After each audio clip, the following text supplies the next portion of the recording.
आजकल वैसे भी एक मामला बड़ा चला हुआ है, तुमने देखा होगा एक बोर्ड के बारे में। क्या बोर्ड है ये? हाँ, इसको आम लोकल भाषा में वक्फ कहते हैं, लिखा जाता है वक्फ बोर्ड। ये जो वक्फ है ना, ये एक्चुअली क्या है बेटा, मध्यकाल में जब हमारे ऊपर 1000 साल तक भारत में मुस्लिम लोगों ने राज किया, उस टाइम पर, उससे पहले भी हम करते थे। जैसे हमारे टाइम में सम्राट अशोक याद करो, अशोक ने कितने लोगों को जमीन दान दी, बौद्धों को, हिंदुओं को, जैनियों को, उसकी जमीन दी हुई में बनी ना बहुत सारी चीजें। ऐसे मध्यकाल में भी बहुत लोगों ने जमीनें दान की, जिसका मन किया उसने जमीन दान कर दी। अब जैसे उस टाइम पे क्या था बेटा, लिखत पढ़त उतनी ज्यादा थी नहीं, कोई कहीं का राजा है तो लिखा नहीं जाता था। आज तो 2 गज जमीन, 4 गज जमीन पे भी लिखत पढ़त होती है।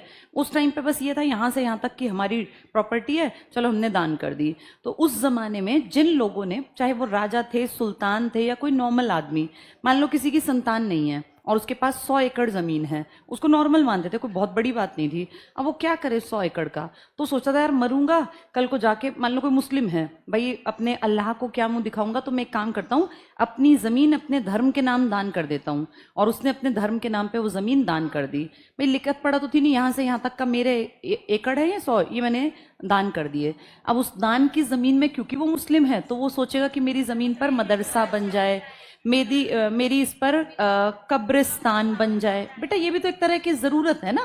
अब कब्रिस्तान की जमीन को अपने घर से तो देगा नहीं, जिसने दान की वो सोचेगा चल कोई नहीं, कब्रिस्तान बन जाएगा, मदरसा बन जाएगा, या फिर मस्जिद बन जाए। यही तो होती है धार्मिक चीजें। हम भी यही चाहते हैं। कोई हिंदू क्या सोचता है, अगर अपनी जमीन दान दे तो भाई अनाथालय बन जाए, कोई बुजुर्गों का बन जाए, कोई मंदिर बन जाए, यही चाहता है ना आदमी। उन्होंने भी इसलिए जमीनें दान दी। इस कारण से वो जमीनें जो थी टाइम के साथ साथ, जैसे 1000 साल उन्होंने राज किया। अगर आप देखें 8 से 18वीं शताब्दी, तो हमारे यहाँ लगभग मुस्लिम बाहुल्य इलाका रहा। राज की बात कर रही हूँ, पॉपुलेशन तो हमेशा से हिंदू ज्यादा थी। अब इस टाइम पे बहुत सारी जमीनें इस तरह की बन गई, जिन जमीनों को क्या नाम दिया गया? हाँ, लोकल भाषा में वक्फ बोलते हैं, लिखा जाता है वक्फ, क्योंकि क आधा है। अब वक्फ के पास इतनी जमीनें होंगी, इतनी जमीनें। अच्छा, इनके बाद ध्यान करो, हिंदू राजा तो नहीं आए, इनके बाद फिर सीधे अंग्रेज आ गए। 57 की क्रांति, मुगलों का अंत था ना, तो सोचो ये मुस्लिम कार्यकाल के बाद अंग्रेजों ने राज किया। अब अंग्रेजों को क्या ही जरूरत धर्म के नाम पे पंगे लेने की, तो उन्होंने कोई खास ऐसा डिसीजन लिया नहीं। जब हम आजाद हो गए, तो अब हम लोग अब एनालाइज कर रहे हैं कि इस देश में सबसे ज्यादा जमीनें किसके पास हैं। उसमें कोई नॉर्मल आदमी नहीं आता, उसमें हमारी 2 बड़ी संस्थाएं या संगठन मान लो।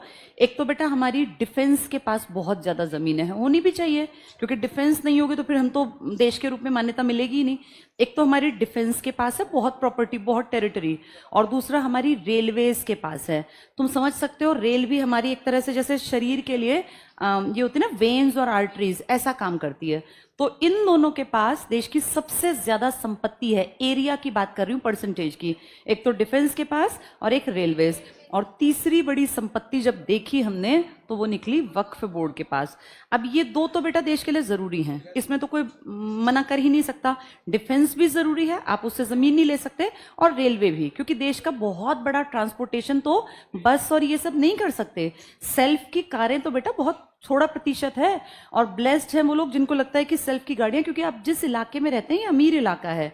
इसी देश का हिस्सा आंतरिक हिस्से उड़ीसा में, मध्य प्रदेश में, बिहार में, झारखंड में, छत्तीसगढ़ में थोड़ी ना इतनी सेल्फ की कारें चलती हैं। तो वहां की कनेक्टिविटी आज भी क्या है, ट्रेन।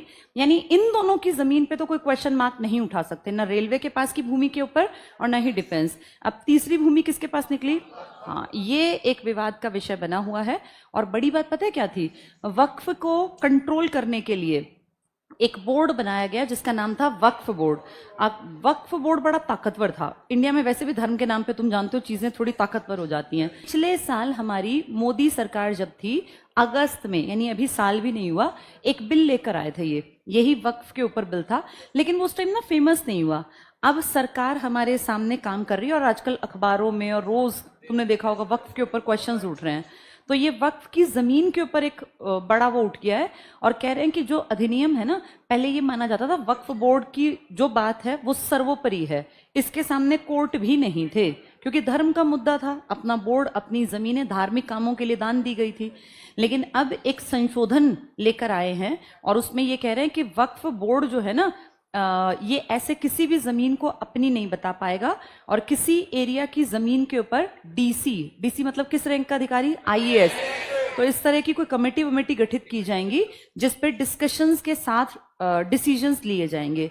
तो ये एक बड़ा मुद्दा बन गया है, उसके ऊपर संशोधन की बात चल रही है। और इसीलिए आजकल ये वक्फ बोर्ड, वक्फ संशोधन बिल, वक्फ अधिनियम के ऊपर रोज तुम अखबारों में और सुर्खियों में पढ़ रहे हो।